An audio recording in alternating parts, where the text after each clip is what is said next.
चुनाव सही fund house का। जब आप अपनी बिटिया के लिए स्कूल ढूंढते हैं तो वहां एडमिशन लेने से पहले कई तरह की तहकीकात करते हैं, है ना? आखिरकार सवाल आपकी बिटिया के भविष्य का जो है, आप कोई खतरा नहीं उठाते। उसी तरह म्यूचुअल फंड में इन्वेस्ट करने से पहले उसके बारे में रिसर्च करना जरूरी है, जिसकी शुरुआत होती है सही फंड हाउस को समझने और उसे चुनने से। फंड हाउस म्यूचुअल फंड में लगने वाली रकम को मैनेज करता है। हर स्कीम के इन्वेस्टमेंट ऑब्जेक्टिव्स को ध्यान में रखते हुए वो स्कीम में इन्वेस्टर्स की जमा की हुई रकम की मदद से अलग अलग इन्वेस्टमेंट स्ट्रेटजीज बनाता है। चलिए देखें अपनी बिटिया के लिए परफेक्ट स्कूल चुनते वक्त आप किन चीजों पर ध्यान देंगे। हर पहलू मजबूत होना चाहिए। आप चाहेंगे एक रेप्यूटेबल स्कूल जिसके बारे में हर कोई जानता हो और बातें भी करता हो। फिर आप स्कूल के रिव्यूज जानना चाहेंगे ताकि आपको उसकी उपलब्धियों के बारे में अंदाजा लग जाए। फिर आप ध्यान देंगे लोगों के पर्सनल रिव्यूज पर, जैसे स्कूल की खूबियों के बारे में पेरेंट्स की क्या राय है। फाइनली आप खुद स्कूल का दौरा करके इंफ्रास्ट्रक्चर देखकर अपनी राय बनाना चाहेंगे। इसके अलावा जिन चीजों पर आप ध्यान देंगे वो होंगी school fees, total cost, admission procedure, evaluation method वगैरह वगैरह। अपनी बेटी के लिए स्कूल चुनते वक्त आप ये ध्यान रखते हैं कि आपकी बेटी की एजुकेशन की जरूरतें पूरी करने में वो स्कूल समर्थ हो, क्योंकि आपके लिए उसका भविष्य बहुत महत्वपूर्ण है। जो सावधानी अपनी बेटी के लिए स्कूल चुनते वक्त माँ बाप बरतते हैं, वही सावधानी एक सही फंड हाउस ढूंढते वक्त हमें बरतनी चाहिए। और उसके लिए कई ऐसी बातें हैं जिन पर ध्यान देने से हमें फैसला लेने में भी आसानी होगी और फायदा भी ज्यादा मिलेगा।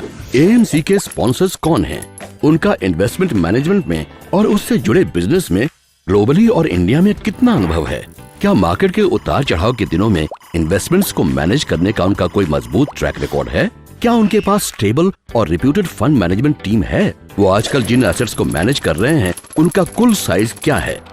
क्या उनका इक्विटी और फिक्स्ड इनकम पोर्टफोलियोज के बीच अच्छा संतुलन है, या फिर वो खुलकर किसी एक का साथ दे रहे हैं? उनके फंड परफॉर्मेंस का ट्रैक रिकॉर्ड कैसा है? क्या उनकी वेबसाइट और उनके बाकी प्रोडक्ट्स की जानकारी लाभदायक है और आसानी से उपलब्ध है? बिजनेस एंड फाइनेंशियल मीडिया की फंड हाउस, उनकी टीम और उनके फंड्स मैनेजमेंट के बारे में क्या राय है? एएमसी की ग्राहक सेवा और शिकायतें दूर करने का ट्रैक रिकॉर्ड अब तक कैसा रहा है? और इसी तरह की बाकी सभी बातें। ओफो, इतनी सारी जानकारी, जबकि आप तो ये भी नहीं जानते कि ये सब मिलेंगी कहाँ पर। चिंता मत कीजिए, आपको सारी जानकारी इन जगहों से मिलेंगी। आप एएमसी के वेबसाइट्स और पोर्टल्स देख सकते हैं, या फिर फाइनेंशियल पब्लिकेशंस, और फिर association of mutual funds in India amphi भी तो है। इनके अलावा ज्यादातर फंड हाउसेस में मंथली फैक्ट शीट्स भी छपती हैं, एएमसी द्वारा छपवाए गए स्कीम से संबंधित दस्तावेज, और आप जब चाहें तब इन्वेस्टमेंट एडवाइजर के पास भी जा सकते हैं। तो देखा आपने, घबराने की कोई जरूरत नहीं।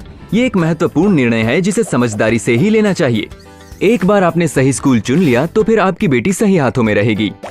बिल्कुल यही बात होती है इन्वेस्टमेंट्स और फंड हाउसेस पर। तो इन्वेस्टमेंट करने से पहले अपना होमवर्क जरूर कर लें।